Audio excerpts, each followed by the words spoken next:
In the past, Slade Wilson once took his sons, Grant and Joey, out camping. Grant was particularly resistant, saying that he hated camping and his father always just showed up out of the blue to beat them. Slade affirmed this and prepared to kick his son's ass before Grant told him to piss off and the young boy fled into the woods. Hardly reacting at all, Slade told his other son Joey to leave him, and they headed out in the opposite direction.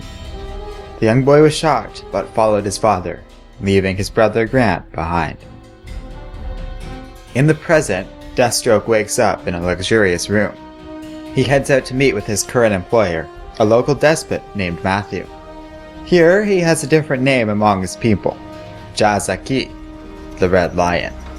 Slade wants to be paid for his services, though Matthew is in no rush to do so. Instead, he comments on the mercenary. Last night, Wilson took 9 bullets. Today he's recovered like it was nothing. Those genetic enhancements really are something. Again, Slade is not interested in talk, only wanting what he earned. First, however, Matthew demands assurances that the American forces won't come after him after all of this. Wilson contacts his hacker associate, a man named Hosen, who arranges for various political figures to get major donation money in exchange for keeping any repercussions against the Red Lion from happening. In exchange for this favor, Deathstroke wants something else too: access to a target that Matthew has granted political asylum. The Red Lion says this is delicate.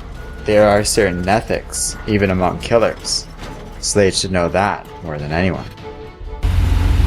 Nevertheless, Matthew is able to arrange passage to Deathstroke's target. The men taking him there ask for mercy when they arrive at their destination. The Red Lion vowed to protect Slade's target. No one must know he has broken his word, so whoever escorts the Deathstroke must die. They beg to be spared, saying they have children. Slade thinks back to that camping trip. While fleeing, Grant ran into a bear, and was nearly killed were it not for the timely intervention of his father. Chastising Grant for running right into this beast and forcing Slade to kill her, the family was then approached by Deathstroke's old contact, Wintergreen. The man suggested that Slade show more affection for his son, but Wilson brushed this off. Wintergreen had a job for Slade, but first, Wilson had to go take care of the bear's cubs. It would be cruel leaving them without their mother. In the present, Deathstroke admits to the escorts that he had children once too. But he killed them the second he put on the uniform, just like these men have killed their sons doing the same. He promises to be back in 10 minutes. Inside, Deathstroke finds his target, an old villain named the Claw King. The villain's many victims over the years managed to cobble together enough money to hire Wilson, who was happy to fulfill the contract. But there's one problem. The Claw King can protect himself in a special time stream. They can talk, but Wilson can't actually hurt the villain. The king says it's alright though, nobody has to know the contract went unfulfilled, and the villain will be dead soon enough anyways. Besides, Slade is about to give his word that he won't harm the Claw King, to protect a loved one. Wilson demands proof to this claim, and the Claw King provides only one word: Kenilworth. Outside, Wilson demands that his escorts pay him everything they have. He says this money represents a contract, and that they just hired him to protect their families from the Red Lion. So they have two choices: they can try and kill him, or gear up. In a cave, an old man watches Slade play in the snow with his sons, before losing his temper at the sight of Deathstroke. Meanwhile, the escorts travel to a camp of rebels hiding from the Red Lion. They announce they have killed the legendary Deathstroke, with his mask and body as proof. The escort demands safe passage, and offer up one word that grants it: Kenilworth. That night, Slade breaks out of the car and begins stealthily killing everyone in the camp. He eventually makes his way into the cave, and finds his observer, Wintergreen.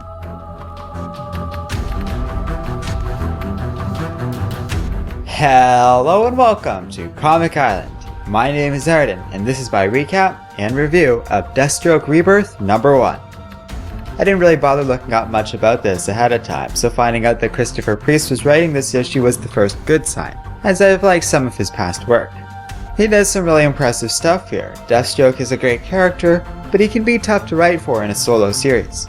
Too often writers opt for an anti-hero vibe for him, but really, he's a merc at best, morally ambivalent most of the time, and certainly aggressively villainous usually. This comic seems to embrace that. Slade isn't presented as a good person whatsoever, ambivalent to the mass grave he encounters and clearly abusive to his children. And yet, there's something about this character and the way he's written that still leaves me wanting to follow him in the story. It's all about striking that balance, and little things like showing Slade sometimes being a bad father, but not always, means that the comic is able to hit it perfectly. It's very impressive, and the issue really hits its mark with the right tone needed for this kind of story. I also like how this comic sets the new direction for the character. It blends the old with the return of Deathstroke's children and the Wintergreen character, with the new mystery and direction as well. The art team does a great work here, and on the whole, I really enjoyed this issue. By the way, for those wondering, yes, Wilson does have two sons. Grant has powers similar to his father, while Joey has mind control abilities. What they and Wintergreen have to do with this story is a mystery right now. I really can't offer you any extra insight other than what's on the page, but I like how they're being used here. It should be an interesting story overall as it unfolds going forward. Happily, again, I get to make another recommendation for a Rebirth comic. Kudos to DC on this, they're really bringing some solid material so far. Let me know what you think in the comments section below, and don't forget to like, subscribe, and keep reading comics.